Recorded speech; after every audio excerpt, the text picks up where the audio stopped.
नमस्कार छात्रों, बीए तृतीय वर्ष पंचम सत्र प्रश्न पत्र क्रमांक 9 शीर्षक है हिंदी साहित्य का इतिहास।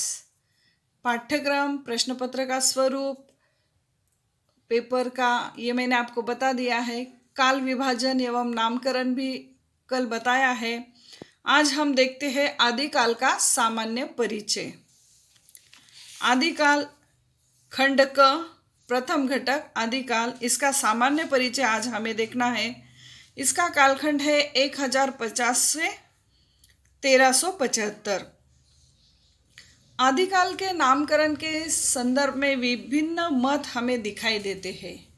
तो इसके सामान्य परिचय में पहले हम यही जान लेते हैं कि विभिन्न विद्वानों ने इसके संबंध में अपने विविध मत व्यक्त किए हैं। चूंकि यह साहित्य के इतिहास का पहला कालखंड है, प्रथम कालखंड है, इसी कालखंड से हिंदी का साहित्य लिखा जाने लगा, पद्यात्मक साहित्य लिखा जाने लगा। और इसीलिए कुछ लोगों ने इसे प्रारंभिक काल कहा, कुछ ने आदिकाल कहा। ऐसे विविध नामकरण इसके हमें दिखाई देते हैं। तो परिचय के तौर पर इसके सभी नामकरण को हम आज समझ लेते हैं। तो सबसे पहले इसका नामकरण किया है मिश्र बंधु विनोद ने। इन दो भाइयों ने एक पुस्तक लिखी है, मिश्र बंधु विनोद। तो इस पुस्तक में उन्होंने इस कालखंड का नामकरण किया है आदिकाल,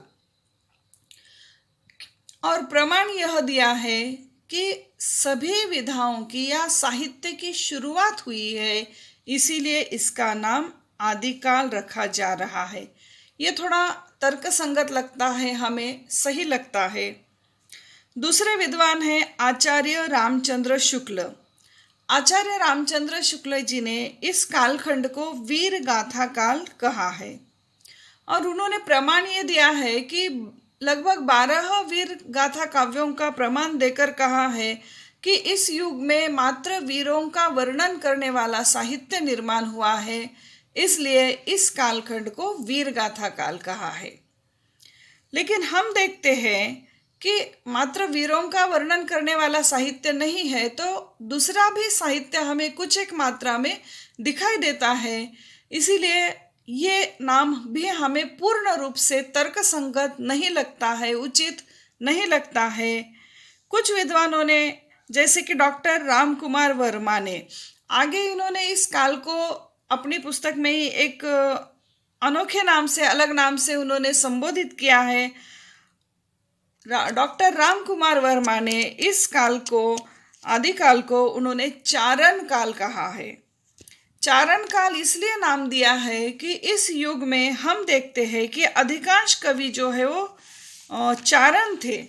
यह प्रमाण देकर उन्होंने इसे चारण काल कहा है। तो मात्र ये एक ही तर्क नहीं हम लगा सकते, क्योंकि केवल चारण लोगों ने ही, कवियों ने ही काव्य नहीं लिखा है, तो काव्य लिखने वाले अन्य भी थे, इसीलिए ये नाम भी पीछे छूट जाता है। फिर कुछ विद्वानों ने अपने मत यहाँ पर चित्रित किए हैं। विभिन्न पुस्तकों में विभिन्न विद्वानों ने आदिकाल के बारे में अपने विचार, मत व्यक्त किए हैं, और इन सभी मतों को समझ लेना, यानी आदिकाल का परिचय हम लोगों को देखना है। तो चौथा मत आता है राहुल सांकृत्यायन का, और हम देखते हैं कि राहुल सांकृत्यायन ने इस युग को सिद्ध सामंत युग कहा है। तो सिद्ध सामंत युग नाम से इसे संबोधित किया है। लेकिन जब हम देखते हैं तो इसमें भी हमें कई दोष दिखाई देते हैं। राहुल सांकृत्यायन जी ये मानते हैं कि सिद्धों की वाणी और सामंतों की स्तुति की जा रही थी। यह प्रमाण उन्होंने इस युग में दिया है, और इसी के कारण सिद्ध सामंत युग ये नाम उन्होंने दिया है। केवल एक यही प्रमाण मानकर हम इसका नामकरण सिद्ध सामंत युग नहीं कर सकते, क्योंकि सभी के सभी कवि इस युग के आश्रयदाता नहीं थे। सभी के सभी कवि अपने जो राजा थे या सामंत थे, उनकी स्तुति करने वाले नहीं थे।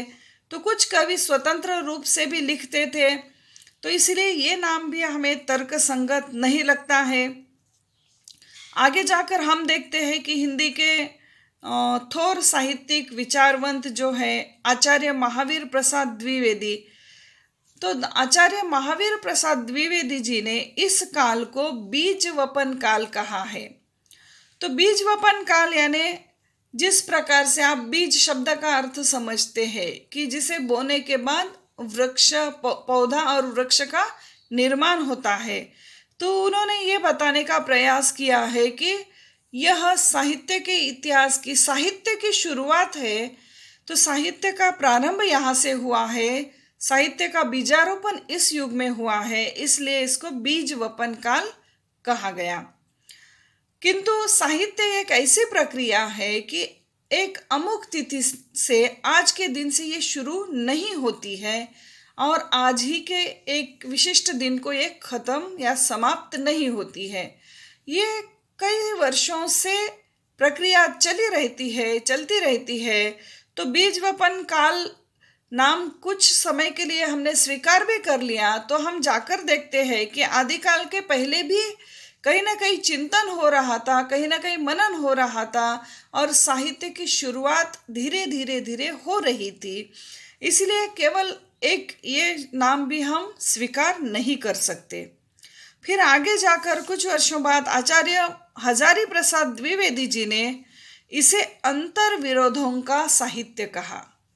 तो अंतर विरोधों का साहित्य इस प्रकार से इसका नामकरण किया। अंतर विरोध क्यों कहा? तो जितने भी काव्य प्रवाह या मत प्रवाह चले हैं, जैसे आप शीर्षक के समय हम देख रहे हैं तो आपको अलग अलग मत प्रवाह सभी के दिखाई दे रहे हैं। तो कविताओं में भी अलग अलग मत प्रवाह, अलग अलग विषय दे रहे थे, कुछ परस्पर विरोधी भी लग रहे थे, इसलिए उन्होंने इनका नाम ही अंतर विरोधों का साहित्य कहा। लेकिन ये नाम भी हमें उचित नहीं लगता है। तो इन सभी नामों को ध्यान में रखते हुए, इन सभी शीर्षकों का चिंतन करते हुए, मनन करते हुए और इसको अच्छे से ध्यान में लेकर एक ही नाम सर्वसम्मत लगता है।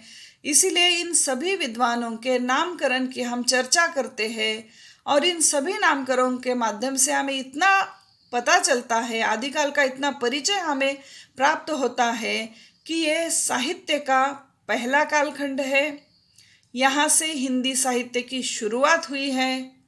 इसके साथ ही साथ विविध प्रकार का इसमें साहित्य लिखा गया, रासो ग्रंथ लिखे गए, वीर गाथा ग्रंथ लिखे गए, सिद्ध लोगों का, सिद्ध कवियों ने लिखा है, जैन साहित्य, बौद्ध साहित्य, इसके भी कुछ अंश हमें दिखाई देते हैं।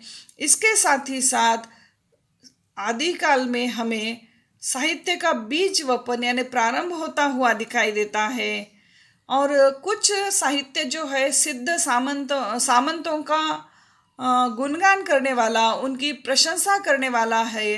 तो कुछ वास्तविक चित्रण भी आया है। युद्ध उस युग में हुए हैं, इसीलिए युद्धों का वास्तविक चित्रण भी इसमें आया है और जिस राजा महाराजा के युद्ध का वर्णन किया जाता था, उसके वीर का शौर्य का वर्णन उसमें किया जाता था, इसीलिए वीर गाथा काल भी इसका नामकरण हुआ। ये भी कुछ हद तक सही लगता है, लेकिन अंत में निष्कर्षता हम यही कह सकते हैं कि इस काल को आदिकाल कहना ही सर्वथा उपयुक्त होगा। किसी एक विद्वान के नाम को, शीर्षक को लेकर हम इसका नामकरण यदि करेंगे तो दूसरा पहलू छूट जाता है। जैसे वीरगाथा काल कहेंगे तो बाकी साहित्य भी लिखा गया है, वो पहलू छूट जाएगा। सिद्ध सामंत युग कहेंगे तो सभी वर्णन करने वाले, प्रशंसा करने वाले नहीं थे, स्वतंत्र रूप से वीरों का चित्रण करने वाले थे, वो छूट जाएगा। ऐसे विभिन्न बातें इसमें हमें सामने आ जाती है।